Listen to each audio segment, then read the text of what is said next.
Hey guys, Dr. Ben here, Functional Medicine Centers. Welcome, excited to have you on our video today. Going to talk about me for a little bit. And I get these questions all the time. What do I do to have this kind of energy? This energy that 8 o'clock in the morning Mountain Time all the way till 6 o'clock at night, seeing patients, working on a lot of projects, all types of different things. How is that energy consistent? But then also, why do I feel different than I did 10 years ago? And why is my energy better? Why is my stamina better? My mental capacity, all these things, even though I'm 10 years older. And anybody out there, give me a thumbs up if you would like to, 10 years from today, feel better than you do today. Give me a thumbs up if you're one of those people. So here's the thing.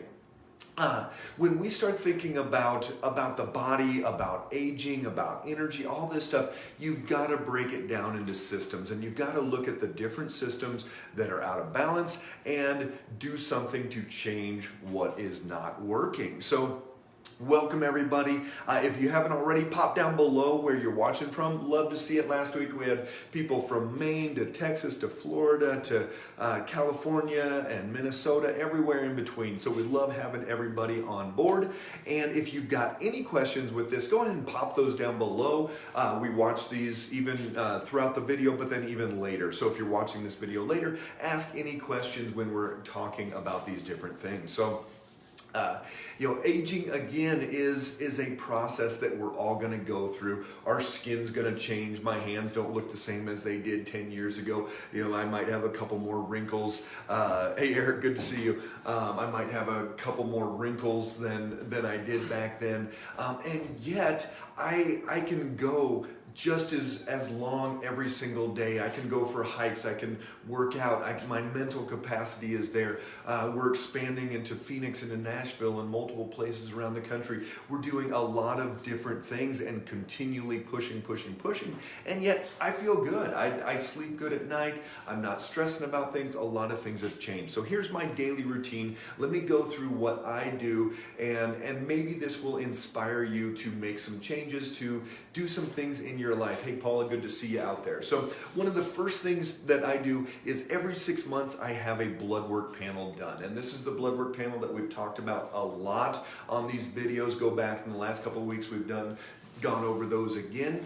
And I look at that. We look at adrenals and cortisol and DHEA, see if I'm too revved up or too low on some of those. Look at my blood sugar markers, make sure I'm stabilizing. Use a glucose monitor throughout the day, make sure my blood sugar is stabilized through there. Look at hormones. Hey Michelle, good to see you. Hormones, what's my testosterone doing? Am I converting over into estrogen?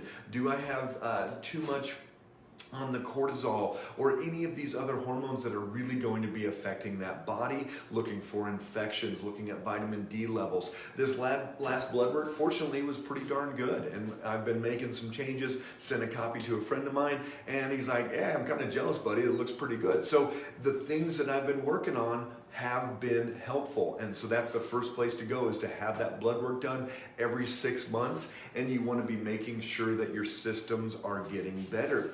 The second thing that I'm doing every single day is focusing on my sleep, and we've talked about this a bunch, but we've got blackout curtains in our bedroom. Michelle, my wife, I've kind of helped her understand that sleeping a little bit colder is very beneficial for the body. She didn't really like it at first, but now it's like 60 degrees in our room, have blankets on, keep it cool, able to get into a deeper sleep state. Keep the room dark, turn off all electronics at least an hour before bed. You want to start shutting the brain down. We use salt lamps, red lights, so light bulbs in the different lamps around, so that that brain can start calming down. Another huge part of getting that quality sleep.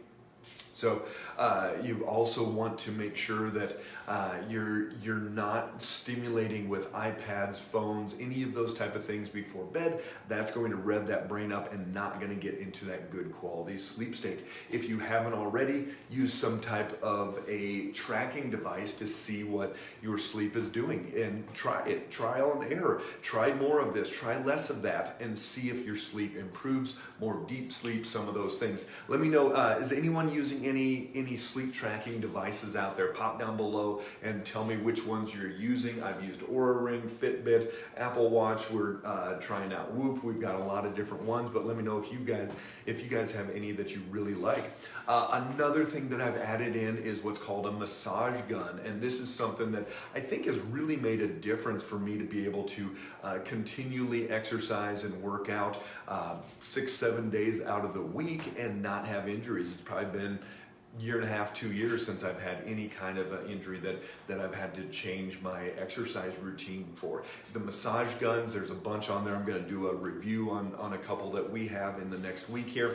But the massage gun is basically this device that beats on the muscles, and every night before bed, I'm in bed. My kids come into the room. I've got 4 boys. They come, we talk about things. They'll get worked on. We'll do some stretching, some different things, but at least 5, 10, 15 minutes of using that massage gun all over the body, whatever body part that we worked on that day, that we worked out on. Huge part of getting that body to relax, stay supple, be able to not get sore, and not ultimately have more injuries, because that's what's going to slow people back. You get an injury, pushes you back a month or two, not able to work out, not able to exercise. I see my mom's on the video here. She had shingles this last summer, and that threw her back. She's for a while, then she was up to 1 pound and 2 pounds. Now she's up to 4 pounds, and injuries throw us back. Injuries contribute to aging. So keeping that body as vibrant as possible that way. Another thing that has just been crucial for me is the morning routine, and I've talked about this as well. So set your alarm a little bit early, and you get up and you move and you pray and you read inspirational books and you journal. It's something I do every day. I write out my goals every day. I focus on what I'm got in the works for this next quarter, doing as much as I can to stay focused and each day kind of reset that switch. I always say, you either create your day or your day creates you. And it's so true. If you're not dedicated, if you're not all in getting your day the way you want it to be, it's just going to go wherever. And that's a huge part of having that consistent energy, that consistent being in the flow, basically, of life and just continuously going there. So on that note, that spiritual side, so whatever your spiritual inclination, connect with that every single day. Every morning I'm praying, I'm reading the Bible, I'm doing the things that I know I need to do to stay connected and stay in that place of spiritual growth in there, working on different groups and support groups, all types of different things to grow in your spiritual walk is huge. Exercise is the next piece that we're talking about. Exercise is huge, and we talk about movement versus exercise all the time, and there is a difference. Movement, going for a walk, going for a bike ride, gentle bike rides, and things like that, and then there's exercise. Exercise, you've got to get your heart rate into the right range, and as you do that, you're going to be able to have more energy. So I know how long I can go with my exercise. I know what heart rate I can go up to and still have energy all day long. If I go too long, if I go too hard, then I am yawning in the afternoon, I'm fading, not able to stay consistent with my energy all day long. So you've got to figure out what you need to do for your exercise and how to have that consistent. And not just once a week or every once in a while here, but a dedicated 5, 10, 15-minute exercise routine where you're elevating your heart rate, getting your muscle contraction going, doing enough but not doing too much. Last thing here is I take Fridays, especially after I drop the kids off to school. I take Fridays for my day to recharge, get out into the woods. Living here in Colorado, we've got a bunch of trails within an hour that I can get to and get out, breathe, relax, review the week. It's really important for you to go back and see what you've done successful that week and things that you need to improve on. Because remember, your life is going to be based on the habits that you have. good habits and bad habits. We've all got some of both, but every single day we want to be working on less of the bad habits and more of the good habits. So that's what you need to do every single day. Focus on those, but then at the end of the week, you go and you evaluate how you did, what you need to do better on, what you may have not done as well on, and you just work through step by step of improving. So these are some of the things that I've done over the last few years that have really helped with energy, helped with recovery, helped with brain function, and I hope some of these inspire you to take some action and to do some things today for you to, from 10 years from now, feel better than you actually do today. It is possible. All right, guys, make it a great day. Stay strong out there. Take care.